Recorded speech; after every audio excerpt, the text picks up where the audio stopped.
DB কার্যালয়ে গেলে কার কি অবস্থা সেটা আমি ঠিকমতো জানি। তাদেরকে গান পয়েন্ট রেখে তাদের বক্তব্য নেওয়া হয়েছে। এমনকি দেখবেন প্রধান সমন্বয়ক যিনি ছিলেন আমাদের নাহিদ ইসলাম ভাই, তিনি প্যান্ট পরতে পারেনি, তিনি লুঙ্গি পরে সাক্ষাৎকার দিয়েছেন।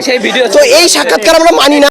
সরকার এখানে আমাদের কোনো সহায়তা করার থেকে আমাদের নির্মমভাবে যে শাস্তি আমাদের উপর চালাচ্ছে, এটা থেকে আমরা আসলে তীব্র নিন্দা জানাই। প্রাণ তো ফেরত পাওয়া যাবে না, ঠিক আছে, কোটা আবার করা যাবে, রাষ্ট্র মেরামত করা যাবে, কিন্তু আমাদের যাকে প্রাণ গেছে এটা তো আর ফেরত আসবে না। আমরা এর বিচার চাই। আর সমন্বয়কদের যে কথাটা বললেন, আমরা জানি তাদেরকে কিভাবে তাদের থেকে তাদের স্টেটমেন্ট আদায় করা হয়েছে। ডিবি কার্যালয়ে গেলে কার কি অবস্থা সেটা আমি ঠিকমতো জানি।